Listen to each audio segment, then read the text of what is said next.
থোকায় থোকায় ঝুলছে রঙিন আঙুর, সবুজ লতায় সাজানো যেন এক টুকরো ভিনদেশি বাগান। আর এই বাগান ঘিরেই বদলে গেছে চাঁদপুরের তরুণ উদ্যোক্তা ইকরাম খানের জীবন। একটিমাত্র চারা থেকে শুরু করে এখন বছরে আয় করছেন প্রায় 10 লাখ টাকা। বিস্তারিত চাঁদপুর প্রতিনিধি আল ইমরান শোভনের পাঠানো প্রতিবেদনে।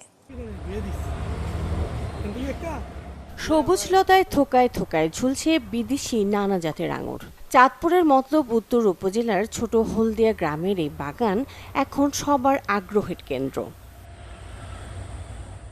এই বাগানের উদ্যোক্তা ২৬ বছর বয়সী ইকরাম খান। চাকরির পেছনে না ছুটে কৃষিকেই বেছে নিয়েছিলেন তিনি। পৈতৃক ১৮ শতক জমিতে মালচিং পদ্ধতিতে গড়ে তুলেছেন প্রায় ১৫০ জাতের আঙুরের বাগান। ২০২১ সালে সিঙ্গাপুর প্রবাসী বড় ভাইয়ের মাধ্যমে পাওয়া একটি আঙুরের চারা থেকেই শুরু হয় তার নতুন স্বপ্ন। পরে বিদেশ থেকে সংগ্রহ করেন উন্নত জাতের চারা। বর্তমানে তার বাগানে রয়েছে ব্ল্যাক ম্যাজিক, সুপারনোভা সহ নানা জাতের আঙুর। ঈদ আসবে, সাথে ক্যাশব্যাকও আসবে। নিজের বা প্রিয়জনের জন্য কেনাকাটায় এবারও নগদ পেমেন্টে পাচ্ছেন দারুণ ক্যাশব্যাক। তাই যাই কিনুন, পেমেন্ট করুন নগদে। এখান থেকে আমরা মাদার গাছ থেকে চারা উৎপাদন করি, এগুলো অনলাইনের মাধ্যমে সারা বাংলাদেশে বিক্রি করে থাকি।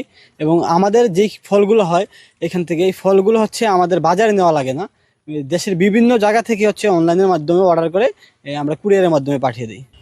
চলতি বছরে উৎপাদন করেছেন ৬০০ কেজিরও বেশি বিষমুক্ত আঙুর। বিক্রি করেছেন প্রায় ৩ লাখ টাকার। পাশাপাশি চারা বিক্রি করেও আয় করেছেন প্রায় ৬ লাখ টাকা। এই বাগান থেকে এবার হচ্ছে প্রায় ৬,০০০-এর মতো চারা বিক্রি করা হয়েছে। আমাদের ১০০ টাকা থেকে শুরু করে ১,০০০ টাকা পর্যন্ত চারা বিক্রি করেছি।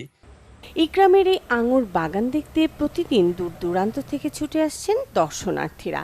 তার সফলতায় আগ্রহ বাড়ছে স্থানীয় তরুণদের মধ্যেও।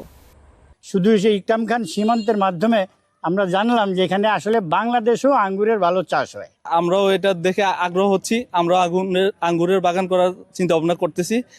কৃষি বিভাগ বলছে বিষমুক্ত ও মানসম্মত আঙুর উৎপাদনে গ্রামকে দেয়া হচ্ছে প্রয়োজনীয় সহযোগিতা।